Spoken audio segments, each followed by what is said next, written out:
MAGA Mike Johnson has caved. Congresswoman-Elect Adelita Grijalva will be sworn in. Will take place on Wednesday at around 4:30 Eastern Time. That'll be right before the House of Representatives votes on the continuing resolution. As soon as Adelita Grijalva gets sworn in by MAGA Mike Johnson, she will be signing the bipartisan discharge petition. She will be the 218th signature on that petition to release the Epstein files. By signing that discharge petition, that will then trigger a vote within about a week in the House of Representatives to fully release the Epstein files. And when that full vote comes to the floor of the House of Representatives, we expect there to be potentially as much as 50 or even 60 Republican Congress members who will join in the underlying resolution to release the Epstein files. So discharge petition, then that triggers a vote. We expect the vote to be bipartisan. Then the question becomes, what will the Senate do when it has overwhelming support in the House of Representatives? Will they continue the PPP, the Pedophile Protection Program? But if these files get released, according to all of our sourcing, and you may have seen the report from Allison Gill this weekend, you may have heard the report from David Schuster this weekend, and I'm sure you've heard the reports recently about how Ghislaine Maxwell is being treated at Camp Bryan like a queen, like a princess, like someone at a five-star resort. We expect what's in those Epstein files to be more devastating than the Republicans' worst nightmare. Let's get into MAGA Mike caving right here. So, Congresswoman-Elect Adelita Grijalva will finally be sworn in as officially a member of Congress tomorrow. She'll be that 218th signature on the discharge petition. So when you know that, it maybe makes sense why MAGA Mike was so scared yesterday. Remember, he held that press conference, ran out, wouldn't take any questions because he knew he was going to get asked the question about the discharge petition. Watch this. You can hear his voice cracking. He looked nervous. Watch what goes down. Here, play this clip. And finally do the right thing and help us to bring an end to the pain of the American people. This has gone on too long. Too many people have suffered, and it's long overdue. That's the update I wanted to give you this morning. There are probably lots of questions, but I'm going to get a lot of my own questions answered later today, so stay tuned for more. Thanks so much.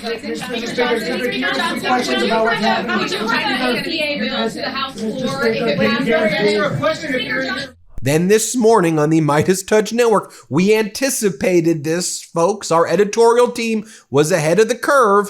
We had Democratic Congressmember Ro Khanna on.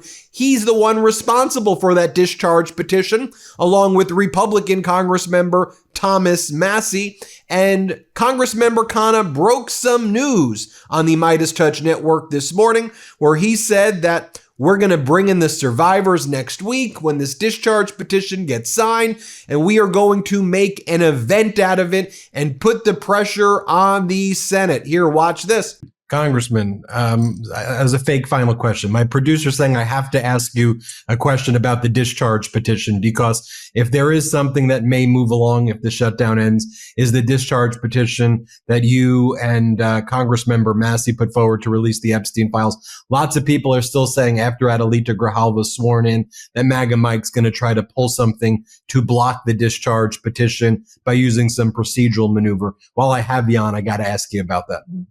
It's going to be huge. I mean, Adelita Grijalva is probably going to get sworn in Wednesday. 7 days after that, we will get a vote on the Epstein files. Now, that's 7 legislative days. I believe we are going to get that. I'll break some news. We're talking with Mike Massie now of getting another major press conference with the survivors early next week at the Capitol. There's going to be so much momentum left and right to say, out with the Epstein class. rich and powerful people who abused young girls, who think they live by a different set of rules. America is done with you. We're done with that kind of elite impunity and corruption. And I believe we will get this vote. 60 votes, probably 60 Republicans will line up and vote for it. It's going to be the first day that Donald Trump will be a lame duck when he has 60 Republicans voting against him. So I am committed to this. And that is one silver lining of the House opening back as it takes up this terrible bill, as Adelita Grijalva does get sworn in, and we will get that vote on the Epstein files. That was the real final question. Thank you, Congressman Khanna. We appreciate it. All right, folks, we're getting word that Congresswoman-Elect Adelita Grijalva has put out a statement in connection with her now being sworn in. And her statement reads that while she is grateful that she will be sworn in and become the 218th signature, she's disappointed that now for basically 2 months, she's been deprived of representing her constituents, and also that the first vote she's going to have to take is a vote that she's against, a vote that will harm 20 million plus Americans who may lose their health care as a result of the Affordable Care Act premiums increasing, which the Republicans refuse to extend those ACA subsidies. Here's a video Congresswoman-elect Grijalva just made. Let's play this clip. Hi, friends. I told you if I had an update, I would let you know. So it looks like I'm going to get sworn in this week. After 7 weeks of waiting, I almost can't believe it's true. I am really upset that one of the first votes that I will take is on a bill that does nothing for affordable health care for the American people. And I also have to say that we have to do something to make sure that one person can't silence the voices of 813,000 people. This can never happen again to another member-elect that is waiting in the wings because someone doesn't want to do their job or because they're playing politics. I'll keep you posted on any details. Now, at a Veterans Day speech, I guess that's what it was called, although Trump ranted and raved like a lunatic, that was made earlier today, Donald Trump, in his own subtle mobster mafia-like way, I think was communicating to Mike Johnson regarding this very issue. It's subtle, but you have to remember this is how gangsters talk. And when you know that, it's not all that subtle. So just randomly, during Donald Trump's Veterans Day speech, he gave MAGA Mike the best seat in the House. And he goes, "Where's MAGA Mike?" And he goes, "We are honored to be joined by a great man. He will go down as a great man someday. Speaker Mike Johnson." Now you may just go, well, he's just complimenting MAGA Mike Johnson. No, this is how the mafia speaks right here. He's saying, you want to be a great man? Do not let that discharge petition get there for a vote.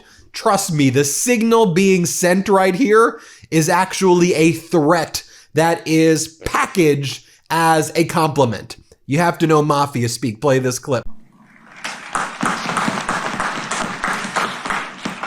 And we're also honored to be joined by a great man. He will go down as a great man someday. Speaker Mike Johnson. Speaker. Wherever you may be, Speaker. We love you, Speaker. There he is, right there. Good. Got a good location. He always gets a good location. And congratulations to you and to John and to everybody on a very big victory. We're opening up our country. Should have never been closed. Should have never been closed. But just even think in the past 48 hours, what we learned, some of Donald Trump's new pardons, and I'm not talking about the fake elector pardons. I mean, we can have a whole other video on that. How about this Long Island drug dealer who was freed by Donald Trump? This is a New York Post headline, who has now been convicted of molesting his kid's nanny and assaulting a toddler. Okay. How about another pardon in the past, or another pardon that has come home to roost? I should say that this was a guy who was pardoned, who was then charged again. That was the Long Island drug dealer. He wasn't part of that. He was charged again for doing that after being pardoned for something else. And now here's another guy who was pardoned, a Donald Trump supporter who fired off a gun during the January 6th attack. He was pardoned by Donald Trump, and he was just arrested for kidnapping and sexually assaulting somebody. You see the pattern here of the types of people who are buds with Donald Trump and Trump's family, the type of people Donald Trump's pardons, PPP, Pedo Protection Program. And folks, want to know how deeply embarrassing America looks internationally? Just take a look right here at what Colombia's President Petro just said in a speech. He said, look, the United States wants to go to war against Colombia and our neighbors to cover up for a child sex trafficking ring. The international community is now calling the United States the country of pedophiles, thanks to Donald Trump and MAGA Mike Johnson. Here, play this clip. Un clan de pedófilos quiere. A clan of pedophiles wants to end democracy in Colombia. Harsh, yes, but that's the reality.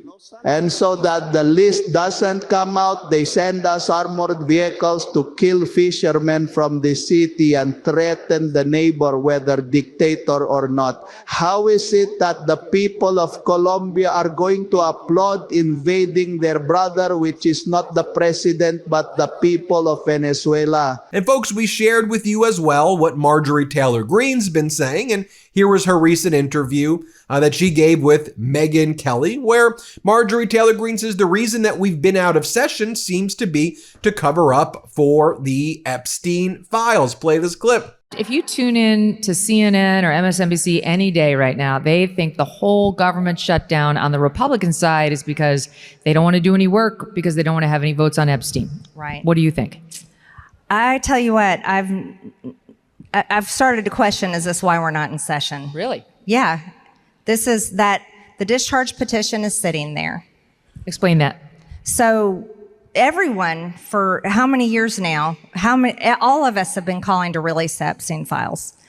And Thomas Massie entered a resolution to release it. Yeah. And I'm a co-sponsor. I want to release the Epstein files. And it's been blocked over and over, unfortunately. And so there's a discharge petition. So just so you know, as a member of Congress, I cannot force my bills to the floor for a vote. Only the speaker can decide to bring a bill to the floor for a vote. And so when the speaker is refusing to bring a bill forward, if 218 members of Congress get together and all sign a discharge petition and we put our name on there, it overrides the speaker and it's forced to the floor for a vote. So right now there's 217 signatures. And there is one. Mostly Dems. Yeah, mostly Dems. There's only 4 Republicans, Thomas Massie, myself, Nancy Mace, and Lauren Boebert. We're the only Republicans on the discharge petition. Now, what might be in these files? I think there's a number of things that could be in these files once we get this discharge petition and get this thing moving. Think about the work the Democratic Oversight Committee has been able to achieve. The ranking members on the Democratic Oversight Committee, led by Democratic Congressmember Robert Garcia, right? We learned through steps that they took, as well as New York Times, Wall Street Journal, public records request, that Epstein was involved in a $1 billion money laundering scandal or ring that went alongside his sex trafficking ring that was being investigated in the Southern District of Florida, which was covered up. 4,600 suspicious activity reports, $1 billion of money laundering. We did the reports and we shared the emails with you about Epstein's connections with Ehud Barak, former Israeli prime minister and defense minister, where we saw Epstein working with Israeli defense firms and the former defense minister and prime minister. We saw it in the emails. I'm not getting conspiratorial here, okay?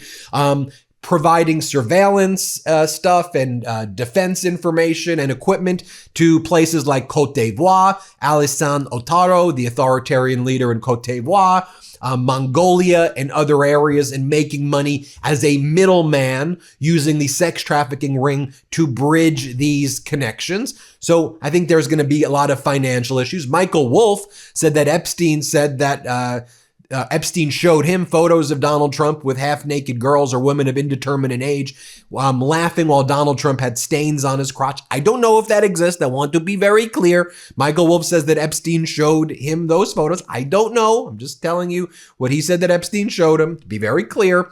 And here's the exchange that went down when Pam Bondi testified. Let's play this clip. Let me ask you something else. There's been public reporting that Jeffrey Epstein showed people photos of President Trump with half-naked young women. Do you know if the FBI found those photographs in their search of Jeffrey Epstein's safe or premises or otherwise? Have you seen any such thing? You know, Senator Whitehouse, you sit here and make salacious remarks, once again trying to slander President Trump left and right, when you're the one who was taking money from one of Epstein's closest confidants, I believe, I could be wrong, correct me, Reid Hoffman, who was with Jeffrey Epstein on multiple occasions. And the senator sitting right next to you tried to block the flight logs from being released.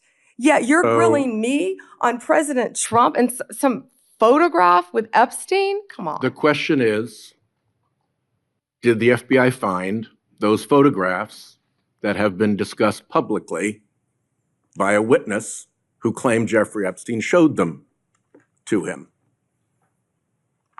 You don't know anything about that. Okay. That was Senator Whitehouse asking those questions. And then you have MAGA Mike Johnson, who previously said that Donald Trump was actually an FBI informant, and then said Trump's not an FBI informant. Here, play this clip. And he's not saying that what Epstein did is a hoax. It's a terrible, unspeakable evil. He believes that himself. When he first heard the rumor, he kicked him out of Mar-a-Lago. He was an FBI informant to try to take this stuff down. The president knows and has great sympathy for the women who have suffered these unspeakable harms. It's detestable to him. He and I have spoken about this as recently as 24 hours ago. What I was referring to in that long conversation was what the victim's attorney said.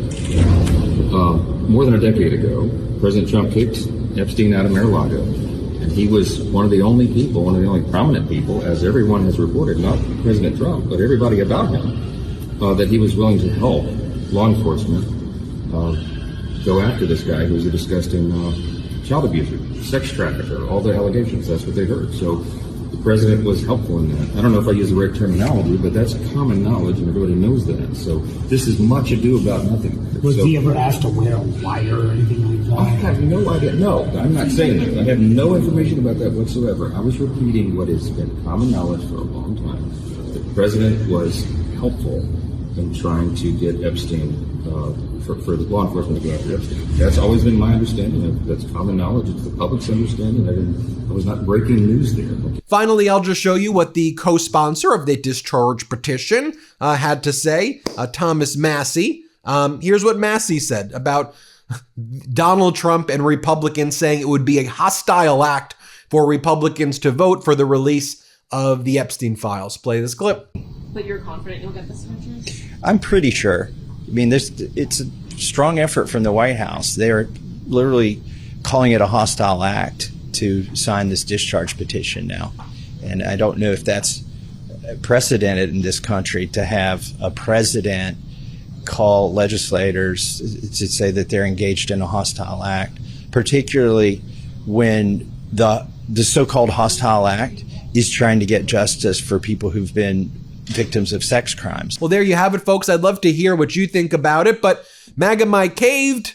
Adelita Grijalva sworn in. Discharge petition will be signed. So if there's any silver lining to all of this, let's keep our laser focus on the Epstein files, folks. Hit subscribe. Let's get to 6 million, and thanks so much for watching. Want to stay plugged in? Become a subscriber to our Substack at MeidasPlus.com. You'll get daily recaps from Ron Filipkowski, ad-free episodes of our podcast, and more exclusive content only available at MeidasPlus.com.